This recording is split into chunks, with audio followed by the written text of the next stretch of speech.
you know, templates are something that we love. Yes, absolutely. More importantly, it's something you guys love. That's right. Reusable tools, pretty inexpensive. And Wendy is a scrapbooker. Right. Wendy and her husband not only own a bed and breakfast, but Wendy and her friends also get together quite regularly to do scrapbooking. And this is something that they have wanted and needed and came to us and said, could you produce it? So scrapbook spinner, but aha, card makers, you're in for a treat too. Absolutely. So come with us and let's play.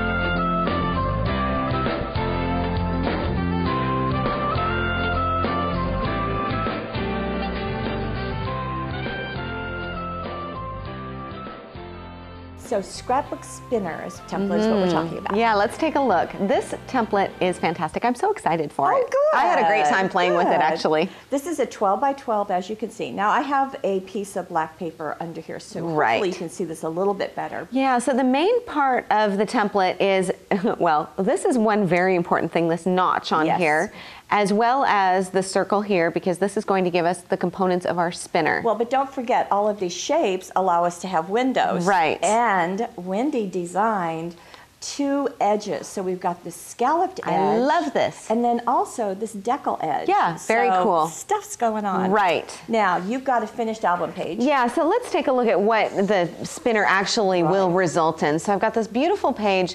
As you can see, I've got a nice large photo over here on the side. I've got a smaller rectangular or square one here. And then I've also got 2 heart-shaped photo windows. Right. And that terrific notch allows you to easily turn the page. Right. So turn the spinner. I'm turning the circle part here. The first one had photographs. Now we've got journaling. Let's scoot this over a little bit. And thank you. And moving this along, more photographs. So perfectly positioned, I might add. Okay. Very important. And the idea is that you have either some hidden journaling or some hidden photographs that you can get more on your page. Exactly. And in this case, you can see here's the notch that's been cut out of the paper, and we'll demonstrate how to do this. Right. Here's that circular portion. But this notch and tab could be on the side as we have here. It could be at the top of your page. It could be, you know, on the other side. And we've got some album pages to show you that. Right. One thing before we move on is I always thought, well, okay, great, it's over there, but how are you going to do that if it's in a sheet protector? Well, what will you do, Paulette? Well, you first get the sheet protector stall, Sarah, while I get the Okay, I'm trying tap dancing or something like that. Okay, so if you slip or before you slip this in, if you take your template and position it on your sheet protector and cut that same notch. Of course. Then you'll have an opening so that you don't have to pull your page out of the album in order to do And of this course, demo. if the notch is up at the top, then you don't need to worry about it. Okay, show us how to do this because it's much easier than I initially thought at first. And then I'll confess something. So, okay, we've got our, now this has already been done, so I'm just going to kind of walk you through it. So we've got our scrapbook page. We're going to turn it over, of course. Right. And then we're going to take our template and position it on the back so that we can cut out that notch. Right, and you'll want to trace that with a pencil first. So in this case, you can decide, okay, we've got, let's see if I can turn this around, the stripes on the striped paper going up and down. Perhaps you wanted things to go differently, so then just check that orientation. But you could, of course, decide to have that notch up at the top of your page. Or have your stripes horizontally. Yeah, exactly. Now, the other critical thing is at this point is that you want to slide the template toward the notch. Okay, I have to admit, the directions say slide the template to the left. Well, just ignore that and slide it toward the notch. Yeah, it says actually slide slide the template slightly to the right, which confused me. I was like, that's not going to work. So slide it toward the notch. Slide it toward the notch. Wherever your notch is. Right, because you actually want this, the circle part to almost touch the edge of your notch. Let me slide this in. Does that help at all for you to see? So you can slide this over as much as you want because you will need to mark that center hole that's in the center of the template. I was going. Now, by sliding that over, then you'll know where your spinner part's going to be. So you can go ahead and draw the circle on the back of your paper with pencil. That way it will give you a nice positioning. The other thing is to mark the center hole, because that center hole is what makes the whole thing work. Right. Now when you trace the outside circle on here, you're not cutting it out of this paper. Don't cut it out. Just trace it to have it as a guide. As a guide. It's a placement guide. Okay, so got all of that. Yes. Slide this toward the notch. Don't cut anything. Right. Then you'll take your other paper, position the template on it, and then also mark the center hole. Then you'll cut that out.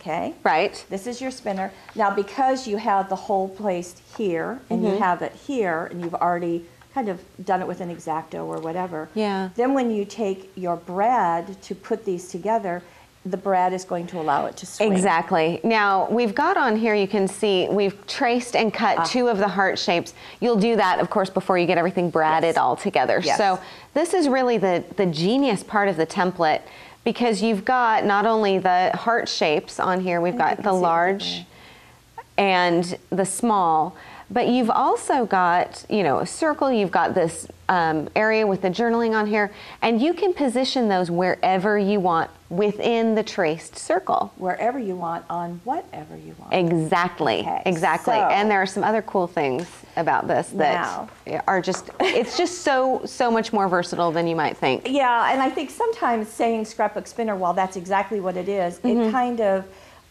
says this is all you can use it for. Yeah, but not so. So here's where you've got your two papers together. Right. This is that center mark where you'll put your brad. And you could do just a brad. You could do a 22mm brad. Oh, wait, let's show some ideas. Silk flowers. Don't tell all them kinds yet. of things. Okay, well, I have another album page. Okay, so you would position everything. You'd probably want to get your photo on. You want to bring back the finished page? Sure.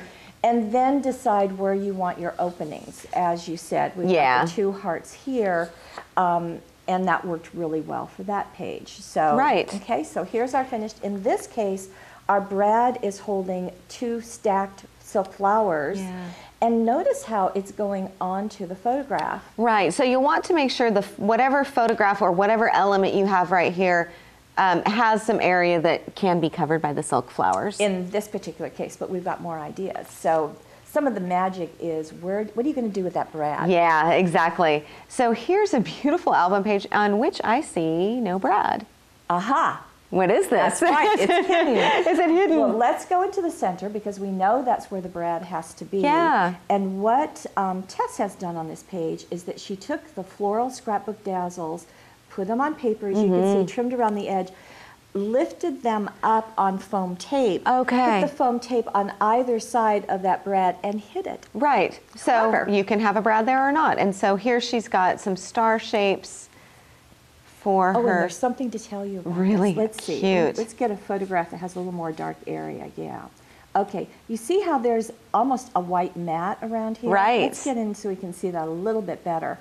Now, what Tess told me is that when you trace the shape on your paper, if you have your pencil toward the outside of the shape and then cut it out, and then when you do your photograph, have your pencil toward the inside of the shape. Right. That will give you a bit of a match. And I noticed this when I was using this for some of the cards that we'll look at later, because this is a really thick line. It is. This opening in here. Wide. So you've actually got perfect amount of room for that matting technique, and I was delighted when I discovered that, because it's such a handy thing to have. So it self-mats. Yeah. So that's nice. Now, what Tess did on these album pages, and we've got the double page spread, is that this is a journey through 4 years of this little girl's life. Oh, nice. So it's very fun to see her at 7 and at 8. Okay. And I have 9 and 10. you do. So again, And 11. Yeah, oh, and 11 down there. But this is a really nice way to utilize this. So here you can see the star shapes coming through.